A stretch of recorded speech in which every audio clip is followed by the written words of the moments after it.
ப்ளவுஸில் zip attach பண்ணணும். ஆனால் அந்த ஜிப் வந்து வெளியில் தெரியக்கூடாது.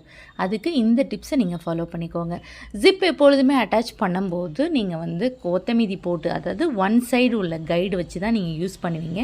இந்த ஒன் சைடு கைடு நீங்கள் தைக்கும்போது என்ன பண்ணணும் அப்படின்னா, ஜிப்போட கார்னர் எட்ஜில் நீங்கள் இந்த மாதிரி மூவ் பண்ணணும். மூவ் பண்ணிங்கன்னா நிறைய கேப் கிடைக்கும். இதை நம்ம யாருமே பண்ணுறது கிடையாது. நீங்கள் மூவ் பண்ணி கொஞ்சம் பொறுமையாக நீங்கள் ஸ்டிச் பண்ணிங்க அப்படின்னா பார்க்குறதுக்கு ரொம்ப அழகாக நீட்டாக வரும். கிளாத்தில் நீங்கள் ஜிப் வச்சுருக்க மாதிரியே தெரியாது. ஓப்பனும் உங்களுக்கு வெளியில் அசிங்கமாக தெரியாது. இந்த மாதிரி ஒன்ஸ் நீங்கள் ட்ரை பண்ணி பாருங்கள். இந்த மாதிரி நீங்கள் நீக்கிட்டு தான் தைக்கணும். கொஞ்சம் கொஞ்சமாக நீங்கள் தைக்கும்போது பார்க்குறதுக்கு கொஞ்சம் அழகாக இருக்கும். ஆனால் பொறுமையாக தைக்கணும். இந்த பாருங்கள், நான் நீக்கி விடுறேன் பாருங்கள். இந்த கேப் தெரியுது இல்லையா? இந்த கேப்பில் தான் நீங்கள் ஸ்டிச் பண்ணணும். இப்படி நீங்கள் ஸ்டிச் பண்ணும்போது உங்களுக்கு ஸ்டிச்சிங் இருக்கிற இதுவே தெரியாது.